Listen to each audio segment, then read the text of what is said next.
I declare the winner of the 2012 Brownlow Medal, Jobe Watson of the Essendon Football Club.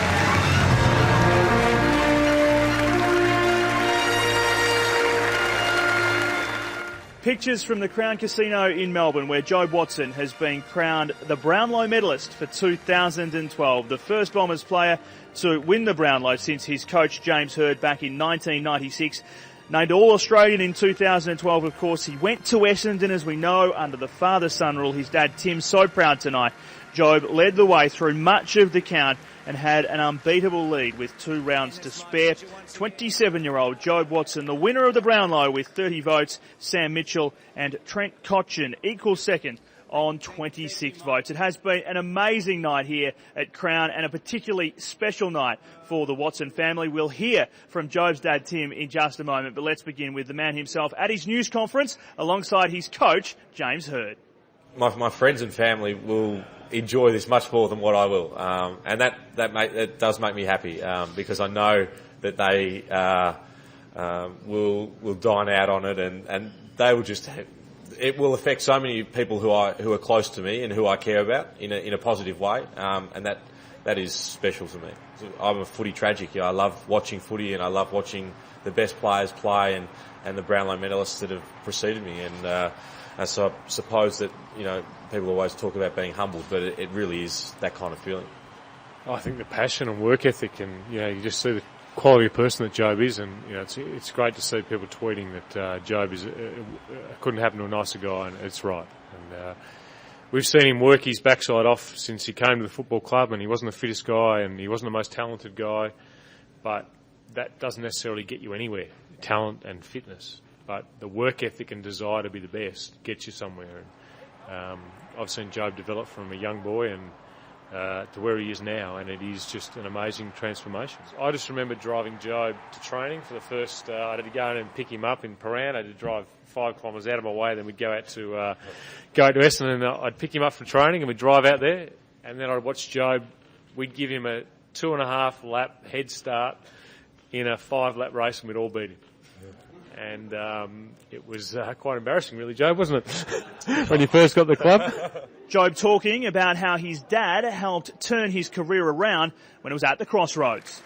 I never really, I suppose, wanted to be the best player in the league, but I thought that sort of within the 2005 season I was getting frustrated not getting played, and it was probably frustration at myself and my inability to be fit enough to play. Having a conversation with Dad at the end of the season, I suppose in his own sort of way, he knows which buttons to push and how to push them, and he sort of said, you don't have to play if you don't want to.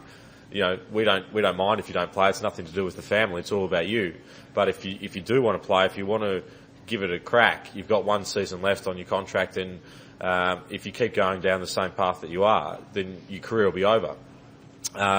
And I was pretty angry with him for about a week or so. But I suppose the wisdom of a father is that to try and motivate your children, and that for me was the motivation. Tim Watson is with us. Tim, this is a remarkable achievement for Jobe. It is. It's a great thrill, Matty, and we're really proud of Jobe. He's worked really hard to get to where he has in his football career, and it was a fairly stressful night for the whole family, to be honest, sitting there watching him, but it was just a wonderful result. And the way he paid tribute to you in particular, that must be incredibly humbling. Well, Jobe's been coming to the footy with me since he was about 3 years of age, so he really grew up in the Essendon Football Club, and for him it was like second nature to be part of footy, and I think he always thought that he was going to play AFL football, even though he didn't really at that stage understand how hard it was going to be. So it was great to see him up there tonight, because it was just it's a great honour to win the Brownlow Medal. Now, the celebrations have been continuing here at Crown right through the night. Jobe Watson with plenty to celebrate, along with his teammates who have flocked here to the casino, some of them who weren't actually in the function, just to be a part of the festivities in a private function, which is continuing with river views here at the casino tonight. Let's hear from his teammate Dyson Heppell, and also from his girlfriend Ella. No, it was actually pretty funny. I've actually never seen Jobe so nervous, but no, I reckon he handled himself pretty well. It was a great night, yeah.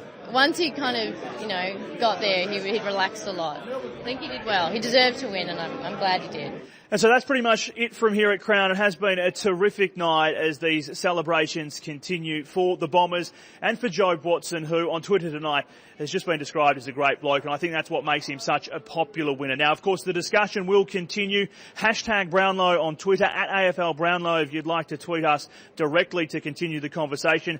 Our Brownlow tracker is up. You can look back at all the results, all the votes from right across the season, and continue discussing everything that's happened this year with your mates as we build up to the grand final on Saturday. It's going to be a very big week, but for now, that is it from here at Crown.